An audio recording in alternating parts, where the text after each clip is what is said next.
What's up, y'all? I'm TheHxliday, and I'm hanging out with Rob. I'm from O-Line. You dig?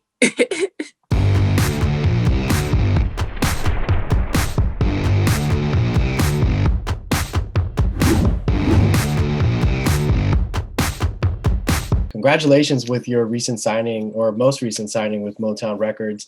Before we talk about your upcoming music and everything else that's going on with you, like talk to me about how that kind of happened for you. How did Motown get to hear you, and what was it about Motown that made you want to be part of that team? Yeah, I just first I want to say thank you. Appreciate you for that. And it's been a long time, like for me to for signing and everything. I've actually been holding off on doing that for a pretty long time. Actually, I've been kind of just listening to different things here and there, like different labels and stuff. But I feel like through all the deals and stuff like that, I just never kind of always heard like a perfect solution or whatever for me to actually get up to the point where I want to actually get with my music and everything. But Motown, I feel like they provide that that light on especially they want to focus their time on me and everything. So I feel like we're actually gonna make things go through, and and plus they got a crazy history of artists too. You know that. That's So for great. sure.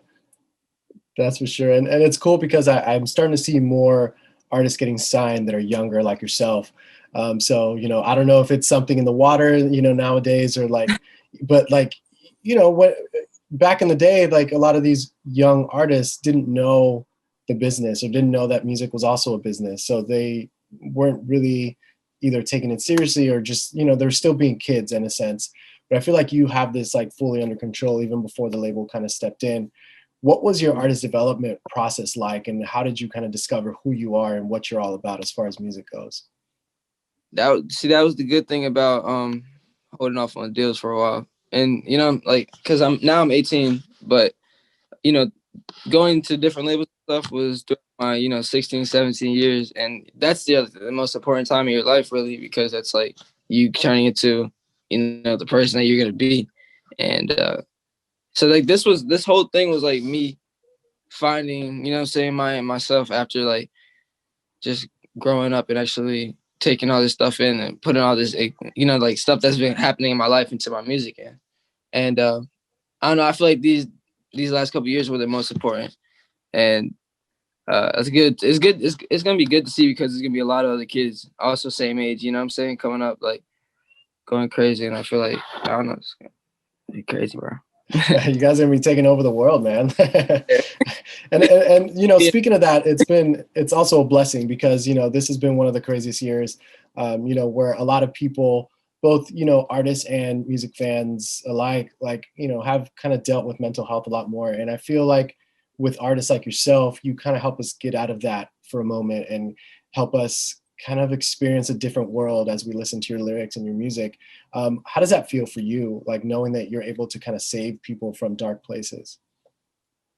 It's crazy because that is different. Like whenever I see like messages from my fans or whatever, like and they're like, "Bro, you saved my life with this song," or like saying certain things like this and that, and it's crazy to me because it's just like I also had people listen. What I'm saying, I listened to when I was also growing up, so like I know how that feels to be able to like relate to something. But the fact that I can make stuff that is also going on in my time, what I'm saying, on my side, like of everything, and people are able to, what I'm saying, relate to it on any type of level.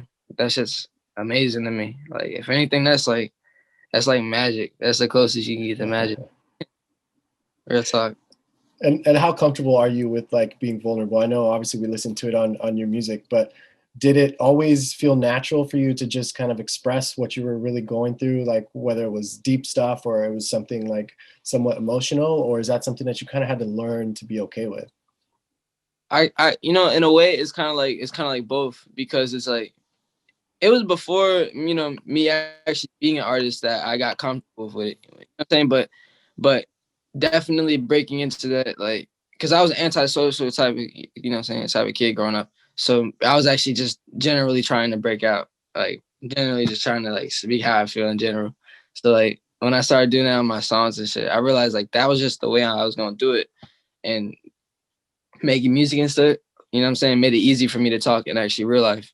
And honestly, like, bruh, when I started spitting my shit on the songs, you know what I'm saying, that shit was going crazy.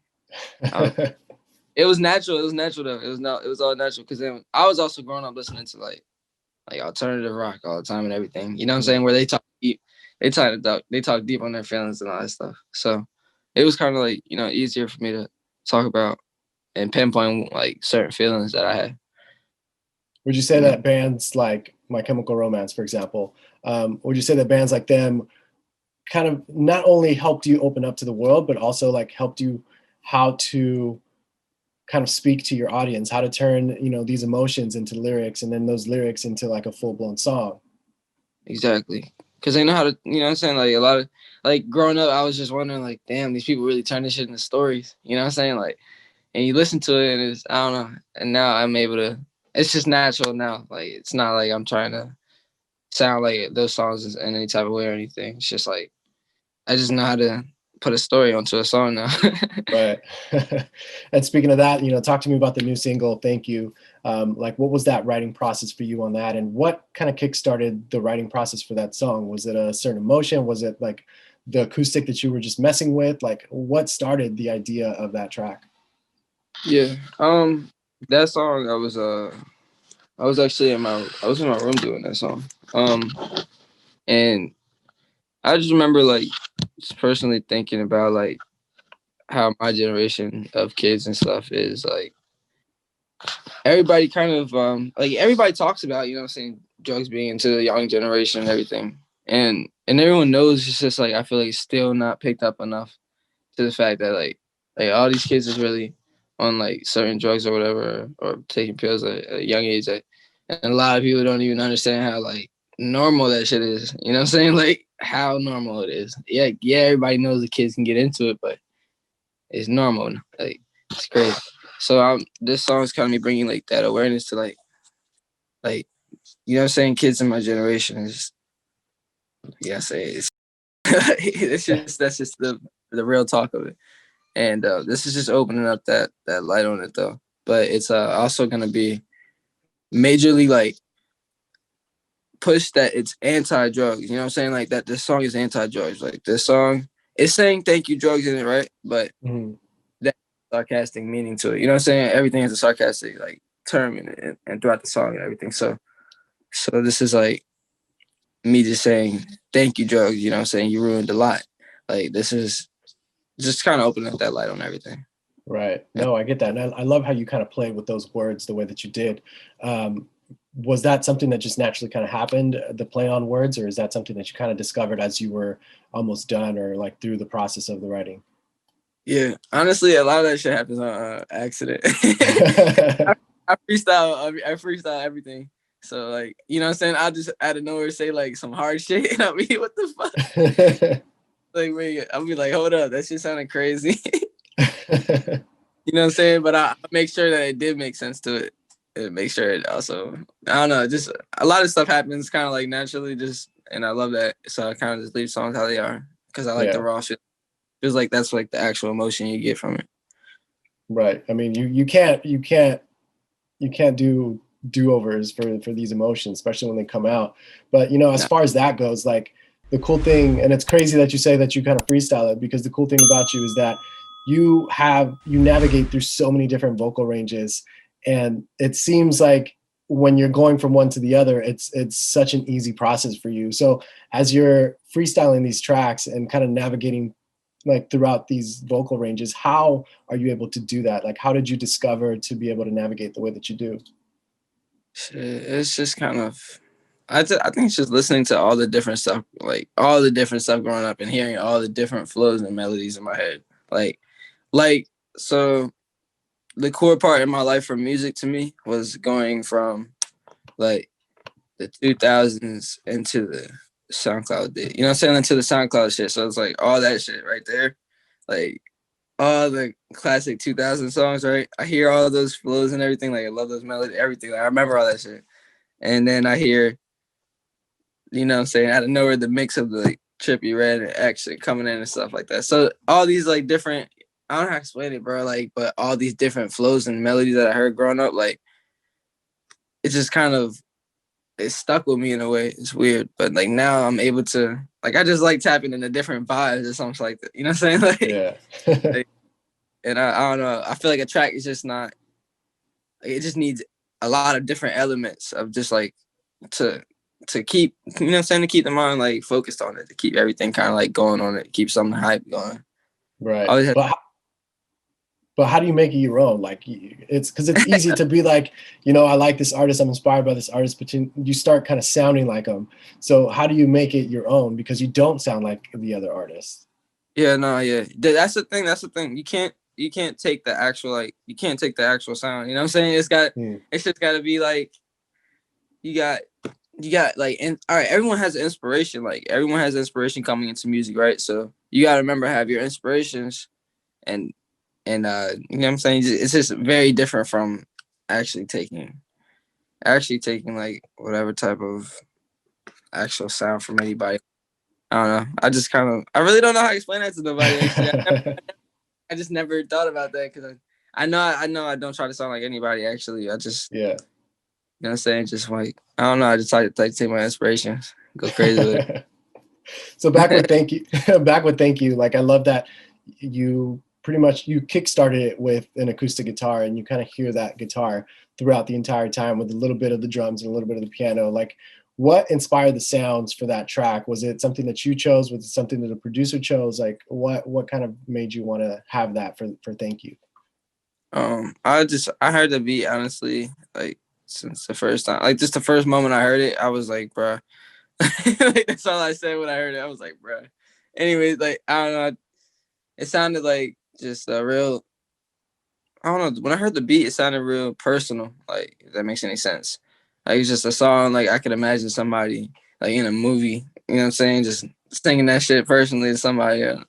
Something like that. I don't know. That's what I heard when I heard the beat, and it gave me that kind of vibe. Just like where it's a one-on-one vibe. Like if I had sat and sang the song to somebody, it fit the moment. You know what I'm saying? And I was able to just put, you know what I'm saying, include that story throughout it.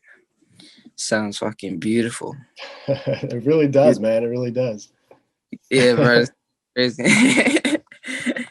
So as you move forward with like more material, like where does Thank You fall as far as like a body of work? Is this like a solo single that you'll be like kind of working on, or are you kind of trying to work on another body of work? This is actually the first single to BatBoy. So this is like the first solo. This is the solo single leading up to that. So And sorry, go ahead. no, you. So can fans like kind of expect a little more of this Thank You sound on this upcoming, or can we get like a mixture of like Broken Halls as well? It's like, oh man, it's like hey, this bad boy shit is like broken hearts on drugs. But it's on like its own thing. I don't know how to explain it. It's just like it's crazy. It's just hard. I think you guys are gonna really love this. It's gonna be insane. It's gonna be like my best like body of workout so far. So the But fact that that hey, still a banger too. you can't go wrong with it. And that was actually my next question, because it's kind of cool that you signed with Motown, but you still chose to re-release this EP. Obviously adding two more songs to it instead of like kind of recreating a brand new project. So obviously, that says to me as a listener, that says that, this project is like pretty big for you. Like it means a lot to you. What does Broken Halls EP mean to you that you wanted to re-release it?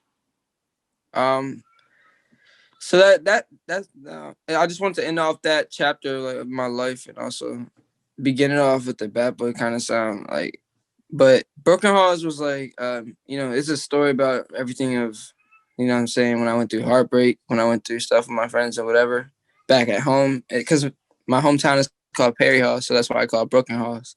Because it's, you know what I'm saying, it's like, it's just a story of like where I was first broken and where I first felt certain feelings. So that's why it's called Broken Hearts. And then I wanted to re-release at the middle of the year too, because it's like ending off that chapter going into the Bad Boy, you know what I'm saying, which is like the fall season kind of feeling. And so Thank You Joyce is kicking that, you know what I'm saying, kicking that off. It's kind of like that. I kind of feel like Thank You Dros is like Thank You is just kind of like a part two to And My Feelings in a way. Like to me personally, it Okay. sounds that kind of vibe. Like, and it's like leaving off from Broken Halls into the BatBoy kind of mode. You know what I'm saying? Okay. So it's like a transition period in the sense. Yeah. This is like the transitioning into the next. That's awesome, man. Well, lastly, you know, in this last year, like a lot of artists have been able to fully focus on their music, not having to really worry about the touring. I know the tour life is important, but sometimes you Yeah. need to just like sit in the studio and write and create. What Real impact has this year had for you in your creative process?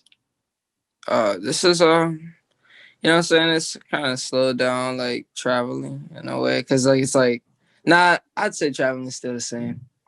Nah, yeah, it's still the same, but like it's mainly for like when I travel, I just go to like go studio sessions. So really, this in a good way to speed this like speeds up my you know what I'm saying, like work ethic in the studio, and this kind of just keeps me always locked in a way, and that's a good thing. I see that's a good thing because I generally like making music. But yes, you know what I'm saying, no shows or whatever. It's all good, you know what I'm saying? We got Rolling Loud doing the live streams, going crazy. But That's dope. But I guess the question the fans want to know now to close this off is which one is better, the PS5 or the Xbox? PS5, come on. Come on. Hey man, come on, man. PS5 game, where you at? Everybody. Awesome, man. Well, thank you so much for taking the time. Congratulations with the signing and congratulations with your new material. And definitely look Appreciate forward that. to doing this again, man. Yeah, yes. Yes, sir. Be back, you know what I'm saying? When I'm dropping the album, debut album. There we Going go. crazy.